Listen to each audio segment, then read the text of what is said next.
কই নাই কি আছে শেষছি কেন সকালবেলা উঠে আমি শেষছি কেন চাচাবো না এই রান্দা ছিল আমি গেছি টাট মুখ দুদিনের মধ্যে তোমার মা এসে দোকান গোসুটো নিয়ে আয় গেছে কেন আমি রান্দা বেলা ঠিক আছে আমি সবাই বাঞ্চক করে দিতাম না আইটা এক ভরে দেশের মধ্যে মানে আর দোনা ফা দোনা এর মধ্যে তো গোসুটো নিয়ে চলে গেছে কি আছে কি আছে শেষছি কেন কি আছে চাচাবো না আর দোনা ফা দোনা সবসময় নোংরা অবস্থা থাক এনটাই যে দোকান গোসুটো নিয়ে চলে গেছে এনতে দোকান গোস উঠাই নিয়ে আটা দিছে কেন আমি দিতাম না সবাই রান্দা বেলা গুছাই থুয়ে গেছে আমি তো বাক করে সবাই দিতাম তার মধ্যে হাত ভরে দেছে কিছু জন এর মধ্যে ঠান্ডা পড়েছে তার মনে চাইছে খাতি তাই তোর কোয়া সময় পাইনি এই জন্য মনে দুকান গোস্ত খাইয়ে বেলাইছে তাহলে আবার স্টেশনের কি আছে তা নিয়ে ওই ঠান্ডা পড়েছে বিদায় তো আমি খুবই তো বড় দেহে টাইল ধরে তাই রান্না করেছি তা তোমার মায়ের মধ্যে হাত ভরেছে কিছু জন্য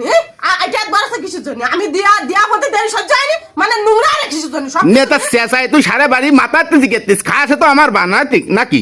হ্যাঁ তোমার মা খাচ্ছে তা আমার যে আলাদা রে দেশ আমার আলাদা সংসার তো আমার সংসার আছে মাতো বাড়ি আর কিছু জন্য নেতা পরানে চাইছে আমি একটু চুপ কর পরানে চাইছে হয়তো খাইয়ে বেলাইছে তা নিয়ে অনেক বগলি কি সবকিছু সমাধান হবে এখন ঠান্ডা ভাবে সুস্থ হ না এত সুস্থ হতে পারবো না এই গোশের মধ্যে হাত দিল কিছু জন্য এই গোশ আমি আনো ফেলাই দেবো এই গোশ কারুর খাই দেবো এই গোশ আমি আনো ফেলাই দেবো এই গোশ কেন ফেলাবি কেন তো গোস্ত ফেলাবো কি আনবো ফেলাই দেবো না তো কি আর নোংরা আছে কিছু জন আমার আলাদা সংসার আলাদা সব এই গোশের মধ্যে হাত ভরে কিছু জন তোমার মা তাই কতদিন দেয় তার পরানে তোরে কোশ্চিন তার পরানে খাতে চাইছে বলে সে হাত ভরেছে তোর না কয়ে হাত ভরেছে তার সমস্যা হয়েছে কি তার সাবালে তার সে হাত ভরেছে নে তো তুই বাদ দে বাবারে সাবালে তা তুই দে এই গোশ কিন্তু আমি খাবো না কিন্তু এই গোশ আমি খাবো না কেন খাবি না কেন তোমার মা যে হাত ভরে দেছে নোংরা এই গোশ আমি খাবো তা তোর যদি না খাচ্ছে তোর খাইতে হবে না আমি খাবানি আমার মার নোংরাতে তো আমি খাবানি তো ওরে বাবা রে মানে এত কষ্ট কালাপ করে আমি রান্দা নিয়ে আইছি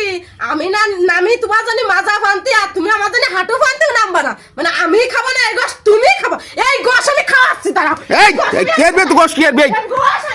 এই তুই গোশ কেরবে এই শোন এই গোশ কেরবে বল না এই গোশ আমি ফেলাই দেবো তুই ফেলাই দিবি কেন এই ফেলাইতে না আমি খাবানি করলাম না এই এই কথা শুনবি না জুত মতো নাই গোস্ত ফেলাবি এই মানুষ খাতে পারতো না তোমার মা নোংরা দেখে না এই গোশ তোমারও খাইতে পারে আমিও খাবো না এই ওরে আল্লাহ রে ওরে আল্লাহ রাখি ওরে আল্লাহ তোর এত সাহস থেকে গোশ ফেলাই না সাহস হবে 100 বার সাহস তুই গোশ ফেলান সাহস পাইছিস কোনে 100 বার সাহস হবে ফেলাই দেবো 100 বার এই ঠান্ডায় আমি গোশ খাবো তুই 100 বার ফেলাবি এই ঠান্ডা আমি একটা এই গোশ উঠো গোশ উঠো এই গোশ উঠো গোশ উঠো গোশ উঠো এই গোশ উঠো গোশ উঠো গোশ উঠো বিনা মানে তোর ফেলাই দিবানি এই ঠান্ডায় মোটে মানুষ কথা এই গোস্ত তুকুন দেও দি কি আর আছে ওরে নবাব এই তোর গোস্ত ফেলান সাহস আছে কিনা এই গোস্ত ফেলান সাহস আছে কিনা এই ঠান্ডা তুমি আমারে পানির মধ্যে ফেলে দিলে পানির মধ্যে ফেলাবো না মানে তোর এত সাহস আছে কিনা এই নবাবের ঘরে নবাবের মাইয়ে ওরে বাবা রে দৌড়ে এসে গোস্ত ফেলাইছে আমার মা